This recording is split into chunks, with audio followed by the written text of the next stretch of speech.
धरती पर जहर डाला जा रहा है, पेस्टिसाइड डाल रहे हैं, आपके हमारे बच्चे बीमारी से तड़प रहे हैं, हमारा बहुत धन बीमारी के इलाज में जा रहा है। यदि आर्य समाज इस काम को ले ले तो जिस प्राकृतिक खेती के चर्चा में पिछले 5-7 साल से कर रहा हूं, आज वो प्राकृतिक खेती, माननीय प्रधानमंत्री जी ने राष्ट्रीय प्राकृतिक खेती मिशन बना दिया। उसके लिए 1481 करोड़ रुपए उन्होंने मंजूर किया। पूरे देश में 1 करोड़ किसानों को प्राकृतिक खेती से जोड़ा जाएगा।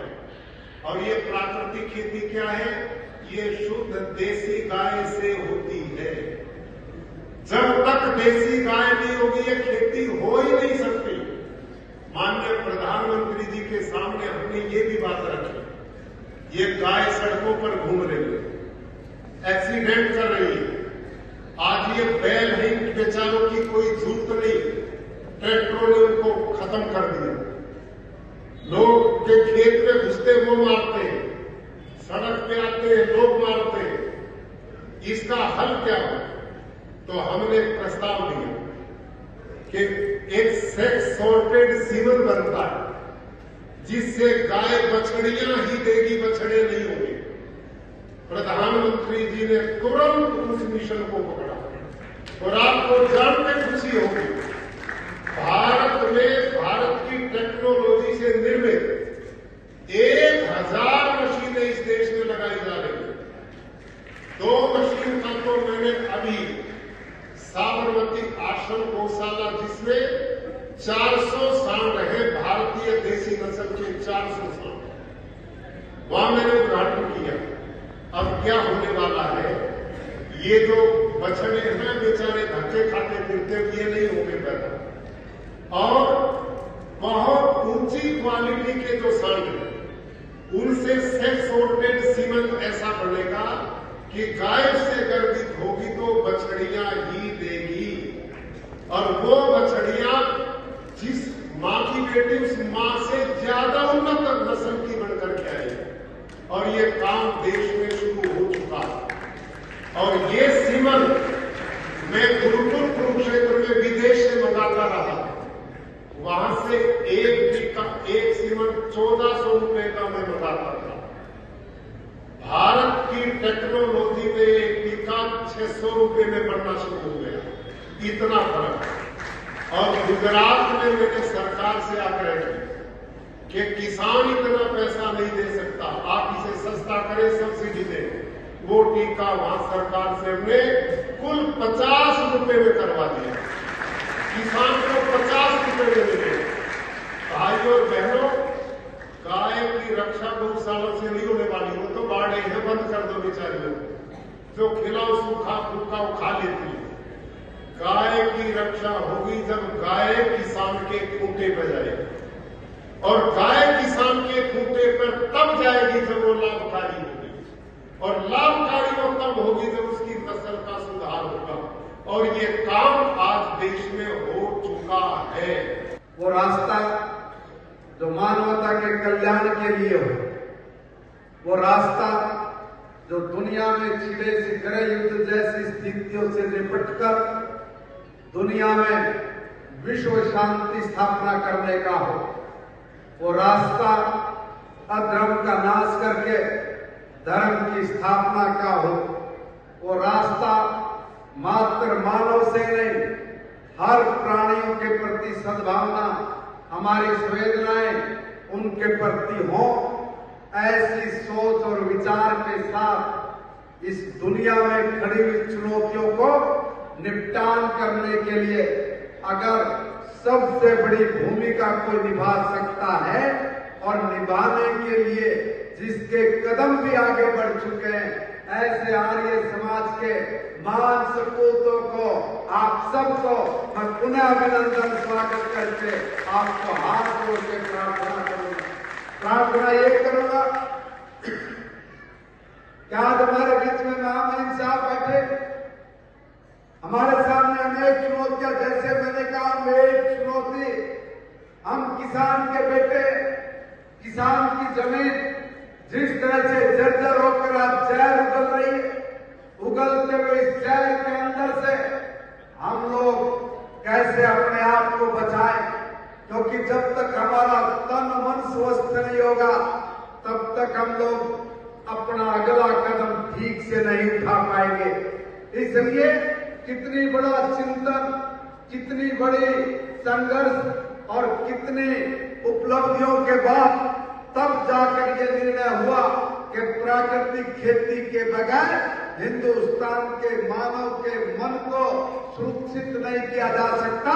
इसलिए इस एग्रीकल्चर पर, प्राकृतिक खेती पर हम लोगों को जाना ही पड़ेगा और इसके बिना दूसरा कोई रास्ता नहीं कि हम अपने तन को, मन को सुरक्षित करके आने वाली चुनौतियों का मुकाबला करने के लिए तैयार रहें। इसलिए महामहिम साहब ने जिस तरह की एग्रीकल्चर के क्षेत्र में अभूतपूर्व विजय को हासिल करके इस भारत को एक नई प्राकृतिक खेती करने का नुस्खा दिया, उसके लिए मैं महामहिम देवेंद्र जी का यहाँ पुनः कोटि कोटि अभिनंदन करते उनका स्वागत करूंगा।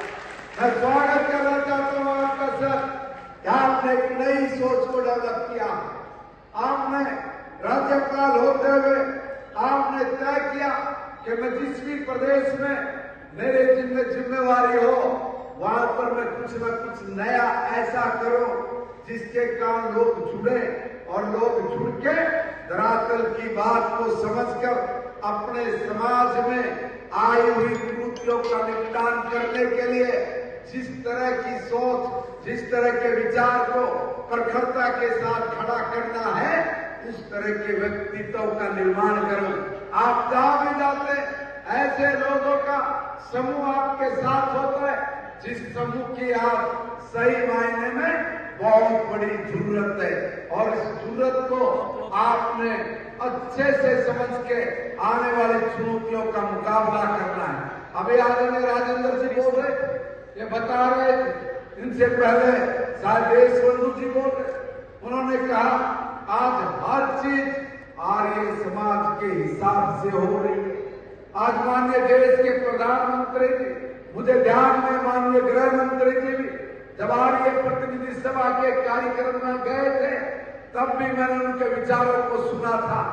जो आर्य समाज चाह रहा था, जो आर्य समाज की चाह है, उसी पर धार की तरह आज सरकार काम कर रही है और उसमें काम करवाने के लिए जब अपना आदमी अंदर बैठा हो तो करवाने में और भी आसानी रहती है और आसानी को और आसान करने के लिए मां महिम जी का आशीर्वाद सदा हमारे समाज के ऊपर रहा है। और मैं आप सब लोगों का निवेदन करूंगा कि आप लोग अब इस संघर्ष के लिए तैयार हो जाइए। देखिए, पहले हम तो गांव देहात के लोग, हमें तो कुछ आता पता था नहीं। हमारे तो गांव में साइकिल पर 2 लोग जाते थे साहब और ढोलकी लेके बैठ के एक हारमोनी लेते थे और गांव में मैंने खूब सुना है, वहां खड़े होकर चुटकुले सुना कर उधर मासे जरा बैठे। और पूरे भारत में अगले 3 साल के बाद ये नए बछड़े आपको देखने को नहीं मिलेंगे। इसका प्रमाण में गुरुकुल कुरुक्षेत्र में पिछले 1 साल में मैंने गुरुकुल की 100 गायों को ये टीके लगवाए। 100 में से 92 बछड़ियां मेरे यहां पैदा हुई। 92 बछड़े। तो आप आ रही हो, गौ माता की जय बोलो, गौ माता की, गौ माता की। ना दूध पिएंगे ना गौ पालेंगे, गौ माता की हो जाएगी, हो जाएगी ना तो गाय पाल दे और ना उसका दूध पीते, बताओ जाए कैसे।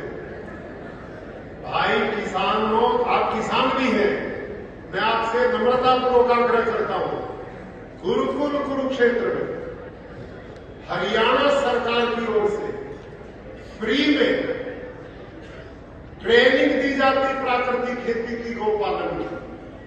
आप कभी समय निकालो, वहां का 180 एकड़ का फार्म भी देखो और गाय से कैसे आप लाभ करेंगे।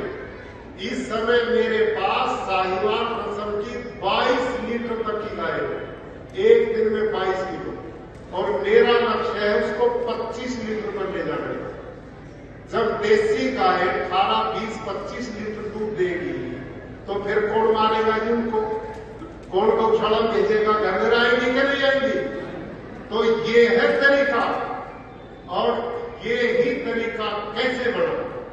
एक दिन माननीय अमित शाह जी ने मेरे से पूछा कि आचार्य जी, जिस प्राकृतिक खेती का प्रचार आप करते हैं, ये तो देसी गाय के बिना होगी नहीं। मैं कहा जी नहीं होगी। और बोला ये तो बची नहीं। मैं कहा नहीं बची, तो फिर इसका तो लिए अभियान चलाना पड़ेगा। मैं कहा जी अभियान के बिना गाय माता नहीं बचेगी और नस्ल सुधार के बिना नहीं बचेगी।